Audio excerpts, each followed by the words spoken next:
Do you want to plug it into the guy with the white shirt over there is the guy who's taking care of the sound of the room? The guy at the end with the white shirt? Maybe ask him.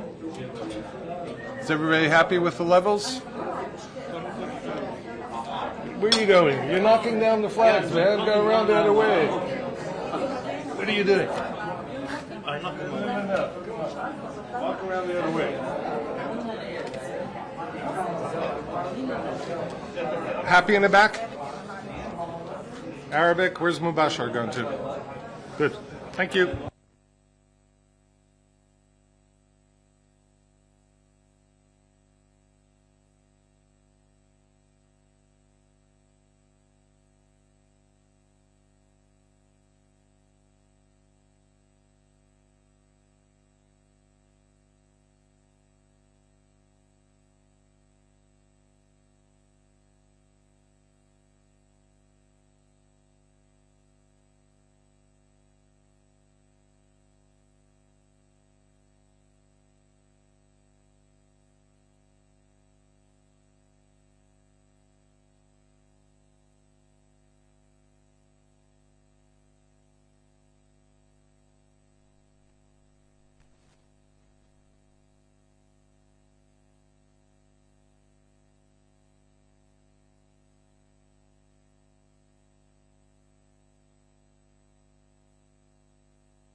Sound check, 1, 2, 3, sound check, 1, 2, 3. I'm speaking at the level of the High Commissioner.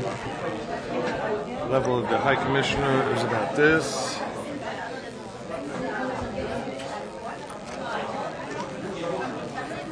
Vous connaissez les médicaments français? Non, du liposaïde. C'est pour les maux de gorge. Oui. Je supporte plus.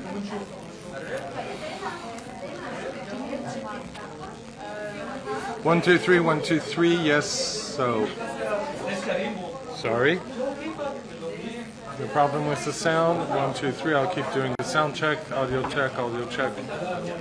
Audio check, audio check. AP, you okay? Audio check, 1, 2, 3, 1, 2, 3. Audio check.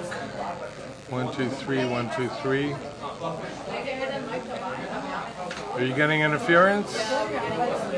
Where are you getting interference from? This one? No. This one? Are you getting interference now or not? This one? This one? That one?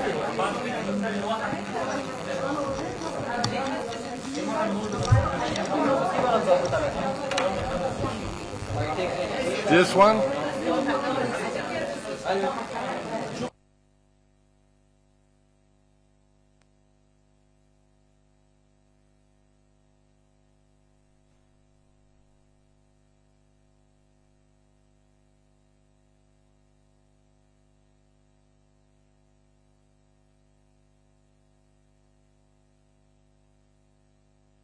On, it's giving interference on the other mics. Giving interference on the other mics? That's it.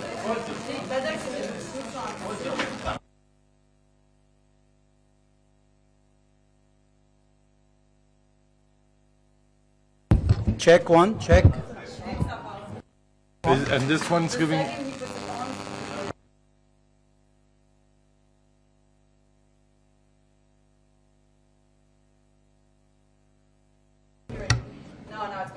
Okay, this is what's giving interference.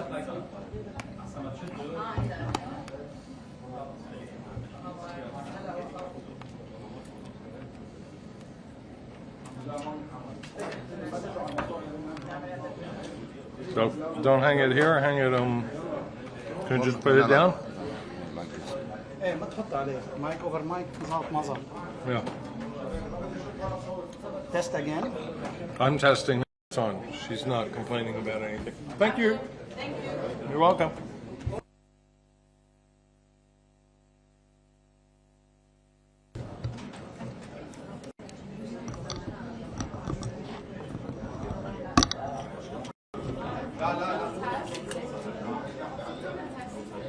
Test 1 2 3 4.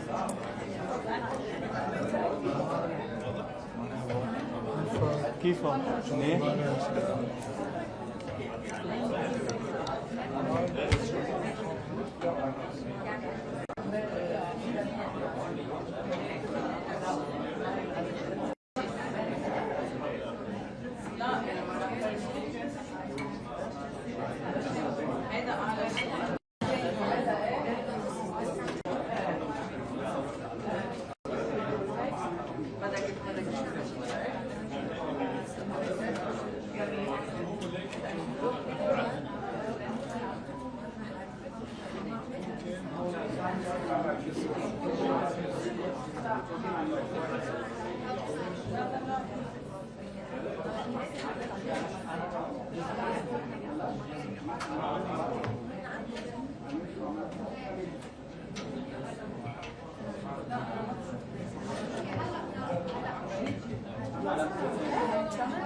منيح؟ It's very good. Yeah, it's very, very good.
Working? Ah. Okay, great. Okay, just 1 second. Okay, sorry. Okay. Good afternoon, everyone. Thank you so much for bearing with us. And we're very pleased to hold this press conference today with the UN High Commissioner for Human Rights, Mr. Volker Türk.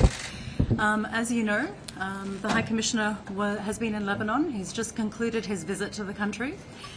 During his visit, he's met with the President, the Prime Minister, the President of the Lebanese National Assembly, and the Minister of Social Affairs and the Minister of Justice. And he's also met with victims of the conflict, including those that have been internally displaced or who have been affected by hostilities.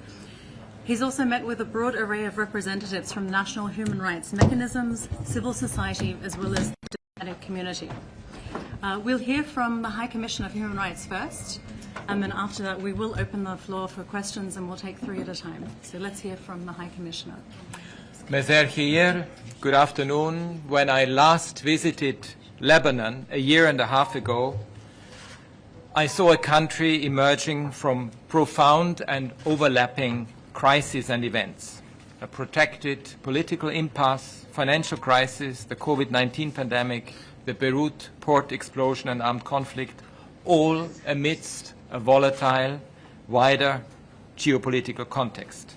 Yet, when I came, there was a very clear determination by the new president, by the new government to move forward. And the new leadership signaled an agenda for reform with broad support, both domestically and internationally. And I think there was really a vision emerging for a new Lebanon and very much a glimmer of hope amidst a very difficult situation globally. Over the past year, that determination has been reflected in important steps towards addressing a number of critical issues, including rule of law, accountability issues, disability rights, and other institutional reforms. But the US, Israel, Iran situation ensnared the country earlier this year, triggering a re-escalation of conflict between Hezbollah and Israel. And the impact has not just affected this momentum, but it has been devastating for the people in Lebanon. I am struck by the widespread damage and compounded suffering that I have seen. The trauma, the frustration and despair are palpable. But so too is the demand for justice, which I heard resoundingly. A victim who lost his mother and brother in Israeli attacks that attacked their family home in a residential building in Beirut told me, and I quote, "Even from this darkness, there is an opportunity. We are mobilizing in a way that we have not done before through documenting violations," and he called for accountability. And I express my deep, heartfelt solidarity with all victims. My colleagues here in Lebanon have been documenting the human toll of hostilities.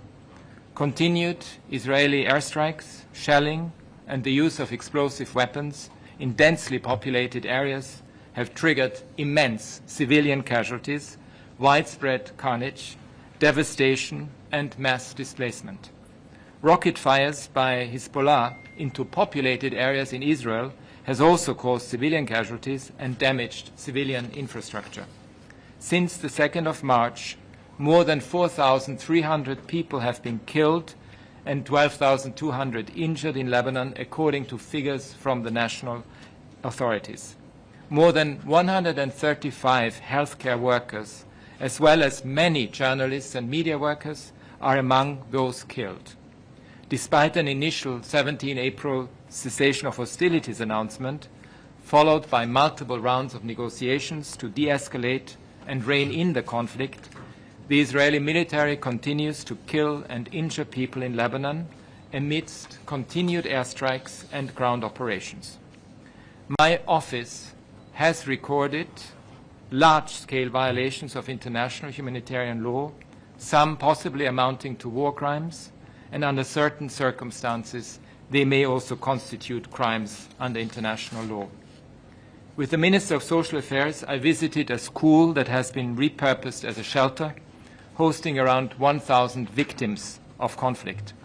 This is the second or third cycle of displacement for many.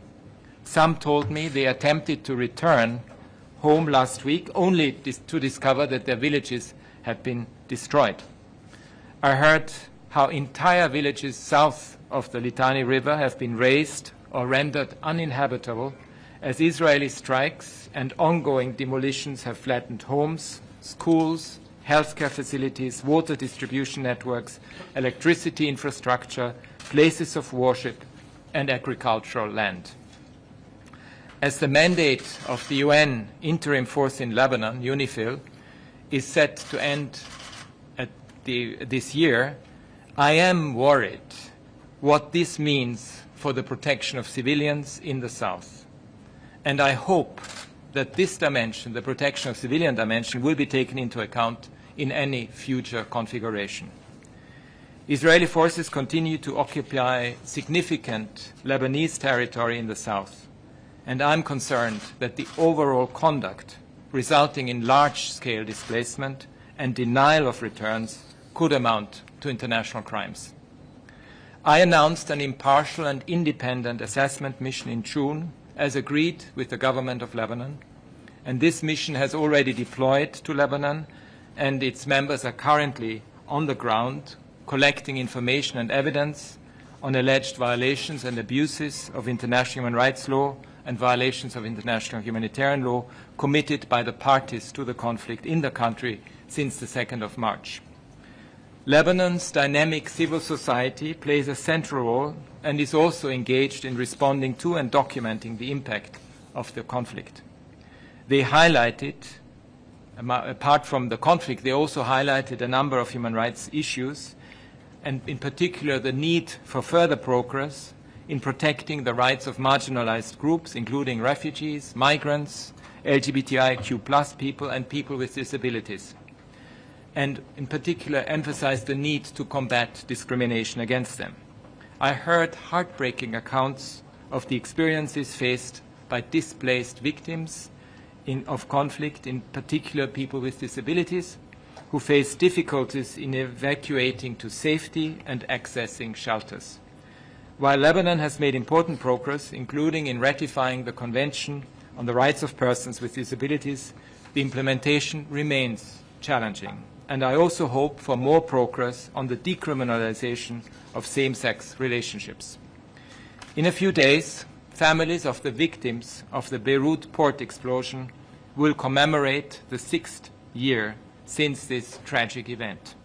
Justice needs to be delivered for victims and those responsible held to account.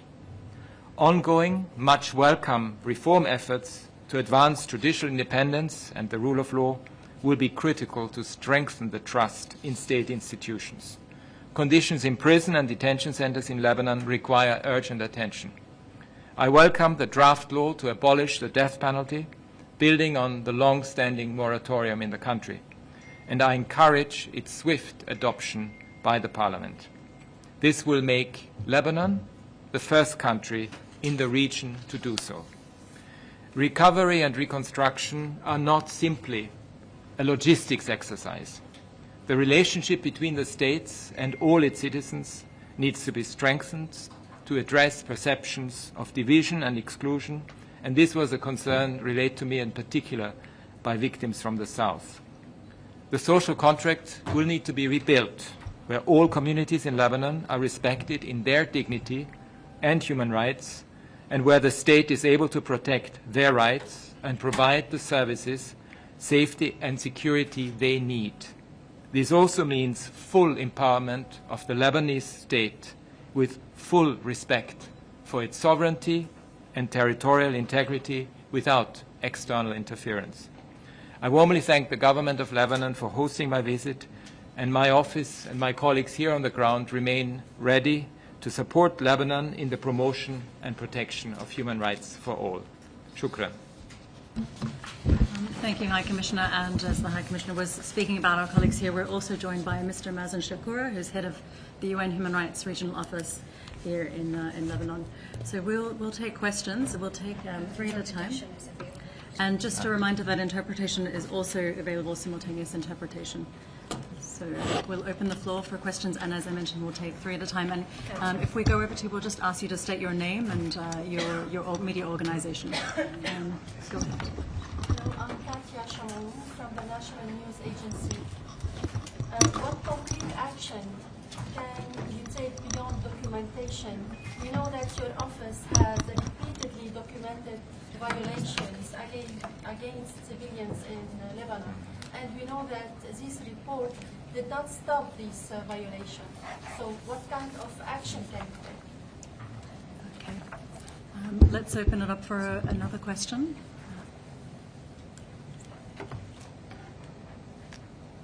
Yes. Karim Shaib, Associated Press. I wanted to ask about the widespread displacement. At the peak of the war, we had 1.2 million people displaced. These were all from calls from the Israeli military to indefinitely evacuate areas, entire villages at a time. How is this interpreted under IHL? The Israeli military says this is a humanitarian act to prevent civilian suffering, but Human Rights Watch and other groups have said this, in fact, is against IHL. How do you interpret it, given that you have been able to document the wide-scale displacement and met with a lot of these families? Thank you, Karim. Any other questions before we go around for the first set of responses? Yes, please, go ahead. Hello, as a UN representative, how can you secure accountability regarding what happened in the south? You mentioned that thousands were killed, displaced, many areas were erased. So, as a UN representative, how can you secure accountability, especially that the Israeli Netanyahu is just running off accountability? Yeah, first of all, the protection of civilians is absolutely paramount. And it is obviously, first and foremost, the responsibilities of those who stage war, in particular, this case, what we have seen over the last couple of months, Israel, but also Hezbollah. They need to respect international humanitarian law and international human rights law. Our role, my role, my office's role is to continue monitoring, documenting, and reporting. We don't have enforcement powers. That's not within the mandate that is given to the United Nations.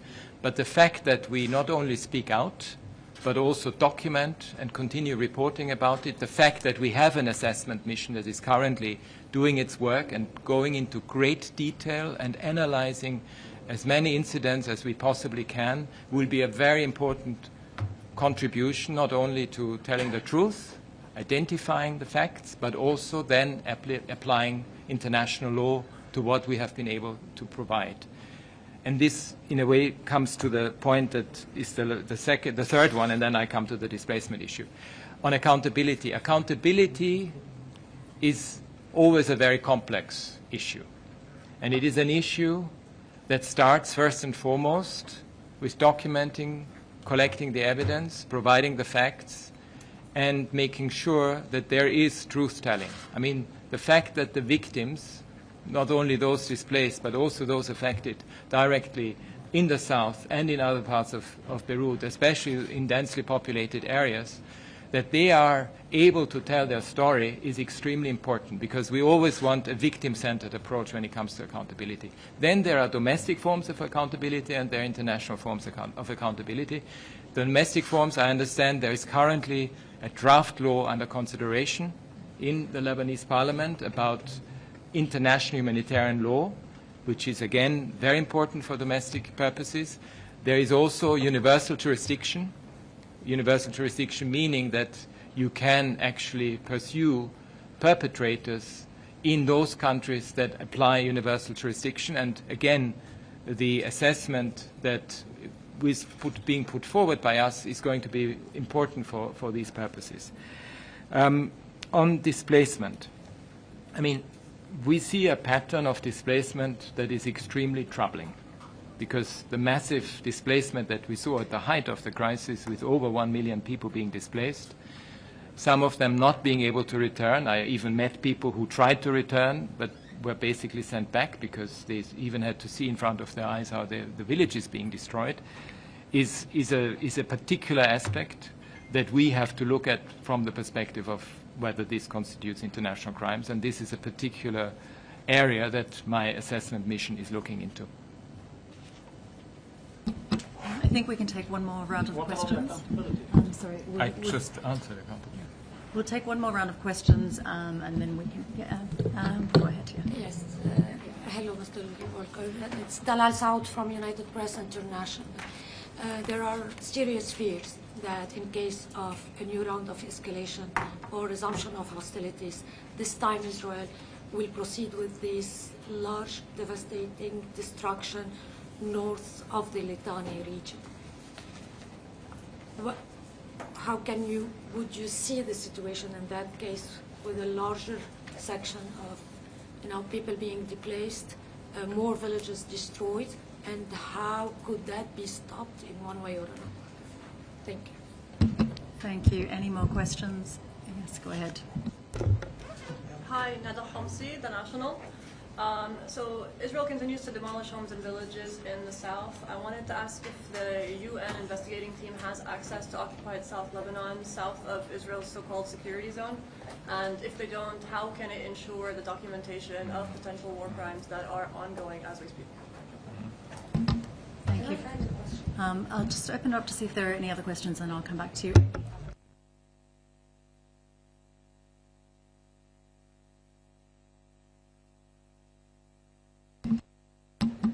Okay, we can go to your follow-up question here. My second question is about the framework agreement that has been recently reached and Article 13. I don't know if you had this discussion with the Lebanese officials concerning the fact that in line with this article or clause, Lebanon will at least put on hold, all these documentation violation about Israeli war crimes. So during your discussion, there have been tackled that part, and what does it mean?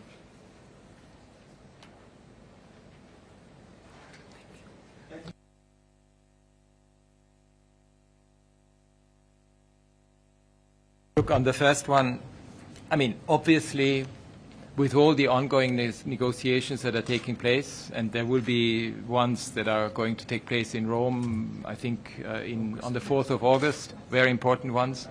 I mean, I think the fervent hope of everyone is to ensure de-escalation, a respect for international humanitarian law, a withdrawal of troops, and a full empowerment by the Lebanese state to establish its presence. I mean, that's really the aim. So I don't want to speculate on anything beyond that, because the emphasis has to be on de-escalation and finding a way forward. There's no doubt about this. It is very important that my office is able to assess the situation from the 2nd of March until the end of July, and my office will continue monitoring what is happening inside the country, and that in and of itself has hopefully some preventive effect as well.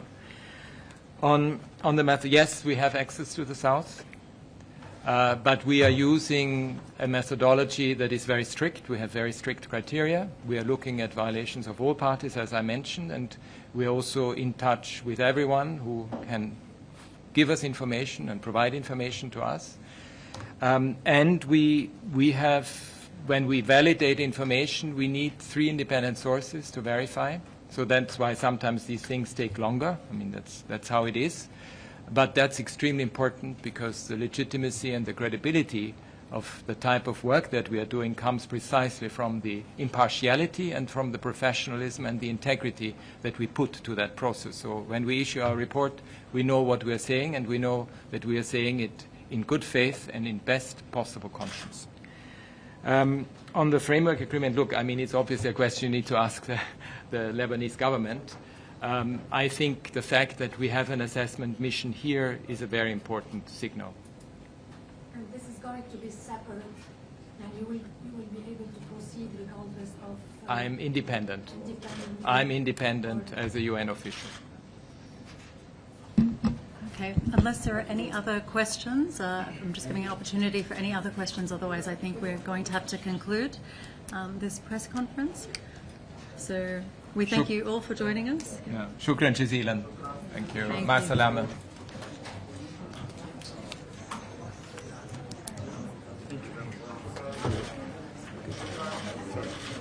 We are going...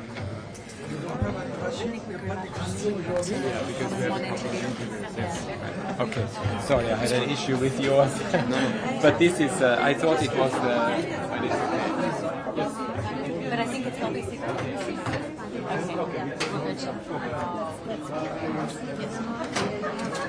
And we have a private area. Let's go with them.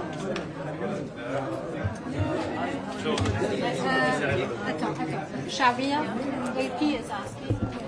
I think we can. I think, but to wait. Yes, you can, but we have to wait. You have to wait a little bit. أنا كريم ببعت لك على الواتساب. Okay. بدي اروح